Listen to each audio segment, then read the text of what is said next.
नमस्कार, न्यूज़ 360 में आप सभी का स्वागत है। आपके साथ मैं हूं पूजा पांडे। 14 नवंबर को बिहार में भारी बहुमत के साथ जीत के बाद अब बिहार के नीतीश कुमार 10वीं बार बिहार के मुख्यमंत्री की शपथ लेंगे।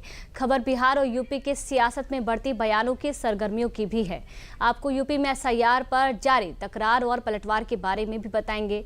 दिल्ली ब्लास्ट धमाके से लिंक अल फलाह यूनिवर्सिटी के चेयरमैन को किस मामले में गिरफ्तार किया गया है, ये भी बताएंगे। आपको दिन की सबसे चर्चित गिरफ्तारी के बारे में भी बताएंगे। खबर राहुल गांधी के नाम लिखे गए लेटर से लेकर छत्तीसगढ़ में नक्सलवाद के खिलाफ जारी अभियान में मिली बड़ी उपलब्धि की भी है। मगर न्यूज़ 360 की शुरुआत करेंगे PM मोदी के 2 राज्यों के दौरे के साथ। दोनों राज्यों के दौरे के विकास का पूरा जो ब्यौरा है, जानिए इस रिपोर्ट में। आंध्र प्रदेश की सड़कों पर एक के बाद एक चल रहा गाड़ियों का ये काफिला और काफिले में एक शख्स की झलक पाने के लिए सड़क किनारे लगा ये लोगों का हुजूम। ये हुजूम बुधवार को देश के प्रधानमंत्री के स्वागत के लिए सड़कों पर उमड़ा था, जो श्री सत्य साईं बाबा की 100वीं जयंती के भव्य समारोह में शामिल होने के लिए आंध्र प्रदेश के पुट्टापर्थी पहुँचे थे। आंध्र प्रदेश की जनता के साथ साथ आंध्र प्रदेश के मुख्यमंत्री चंद्रबाबू नायडू ने भी सत्य साईं बाबा की शताब्दी उत्सव में PM मोदी का भव्य स्वागत किया। समारोह में मुख्यमंत्री समेत डिप्टी CM पवन कल्याण, एक्ट्रेस ऐश्वर्या राय और पूर्व क्रिकेटर सचिन तेंदुलकर भी मौजूद रहे। पुट्टापर्थी पहुंचकर PM मोदी ने यहां श्री सत्य साईं बाबा के पवित्र मंदिर और महासमाधि पर दर्शन पूजन किया। साथ ही सत्य साईं बाबा की महासमाधि पर जाकर उन्हें नमन किया। श्री सत्य साईं को श्रद्धांजलि अर्पित करने के बाद PM मोदी ने सत्य साईं बाबा के जीवन और शिक्षाओं और विरासत को सम्मान देते हुए एक स्मारक सिक्का और डाक टिकटों का एक सेट जारी किया। साथियों, श्री सत्य साईं बाबा का जीवन वसुधैव कुटुंबकम का जीवंत स्वरूप था। इसलिए उनका ये बर्थ सेंटेनरी वर्ष हमारे लिए यूनिवर्सल लव, पीस और सर्विस का महापर्व बन गया है कि आज इस अवसर पर 100 रुपये का स्मृति सिक्का और डाक टिकट भी जारी किया गया है। इस सिक्के और डाक टिकट में उनके सेवा कार्यों का प्रतिबिंब है। श्री सत्य साईं बाबा की शताब्दी कार्यक्रम के मंच से भारत की संस्कृति और परंपरा की झलक भी देखने को मिली।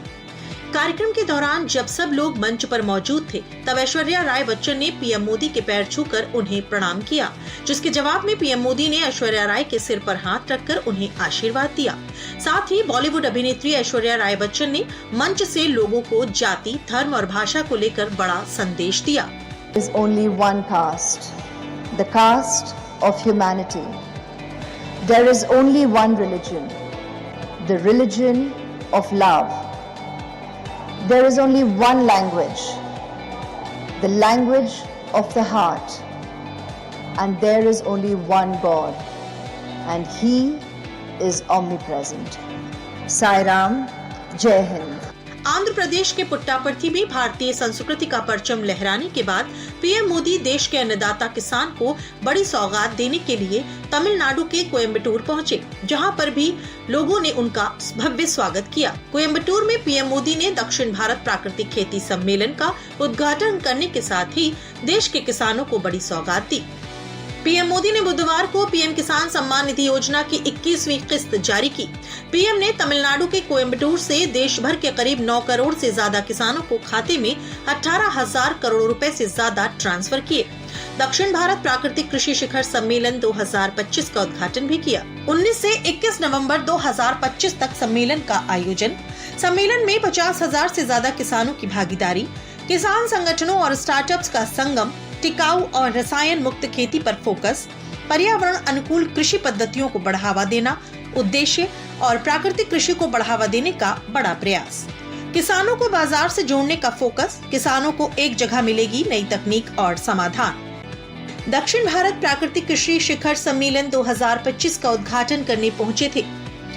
यहाँ PM मोदी ने एक प्रदर्शनी का दौरा किया और किसानों से बातचीत कर उनकी बातों को ध्यान से सुना और फिर इसी कार्यक्रम के मंच से PM मोदी ने प्रधानमंत्री किसान सम्मान निधि योजना की 21वीं किस्त जारी करते हुए पात्र किसानों के खाते में 2-2 हजार रुपए ट्रांसफर किए। इसी मन से हमने देश के किसानों को पीएम किसान सम्मान निधि की अगली किस्त जारी की है।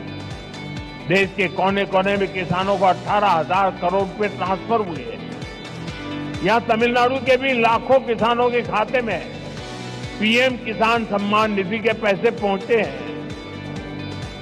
बीते 11 वर्षों में देश के पूरे कृषि सेक्टर में बहुत बड़ा परिवर्तन हुआ है। हमारा एग्रीकल्चरल एक्सपोर्ट करीब 2 गुना हुआ है।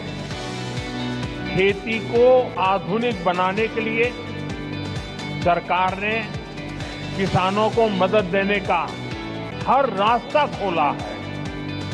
पीएम मोदी ने भारत के एग्रीकल्चर सेक्टर की ग्रोथ को बताने के साथ किसानों से नेचुरल फार्मिंग अपनाने और इसे बढ़ावा देने में सहयोग का आह्वान किया। मैं भारत की खेती में कई बड़े बदलाव होते देख रहा हूं। भारत नेचुरल फार्मिंग का ग्लोबल हब बनने के रास्ते पर है। साथियों, हमारी मिट्टी की फर्टिलिटी और क्रॉप में न्यूट्रिशनल रिवाइवल के लिए हमें नेचुरल फार्मिंग के रास्ते पर बढ़ना ही होगा। ये हमारा विजन भी है और हमारी जरूरत भी है। तभी जाकर हम अपनी आने वाली पीढ़ियों के लिए अपनी बायोडायवर्सिटी को संरक्षित रख पाएंगे। यहाँ किसान भाई बहन, एग्रीकल्चर साइंटिस्ट, इंडस्ट्री से जुड़े साथी, स्टार्टअप और इनोवेटर्स सब एक साथ जुटे हैं। केंद्र सरकार ने कुछ राज्यों में 21वीं किस्त पहले ही जारी कर दी है। 26 सितंबर 2025 को पंजाब, हरियाणा और हिमाचल प्रदेश के किसानों को ये किस्त दी गई, क्योंकि इन राज्यों में बाढ़ और भूस्खलन से हुए नुकसान की भरपाई के लिए अग्रिम राहत दी गई थी। इसके अलावा 7 अक्टूबर 2025 को जम्मू कश्मीर के किसानों को भी ये किस्त मिल चुकी है। देश के तमाम किसानों को लाभ देने वाली पीएम किसान योजना के बारे में भी जान लेते हैं और इस योजना का लाभ देश के कितने किसान उठा रहे हैं उसको भी जान लेते हैं। पीएम किसान योजना फरवरी 2019 में शुरू हुई थी। इसके तहत पात्र किसानों को हर साल 6,000 रुपए की आर्थिक मदद दी जाती है, जो 3 किस्तों में सीधे उनके बैंक खातों में डायरेक्ट बेनिफिट ट्रांसफर के जरिए भेजी जाती है। अभी देश भर के 10 करोड़ से ज्यादा किसान इस योजना का लाभ उठा रहे हैं। बात चाहे देश के अन्नदाता किसान की हो या फिर भारतीय संस्कृति के संरक्षण की, मोदी सरकार ने देश के विकास के हर पहलू पर काम किया है।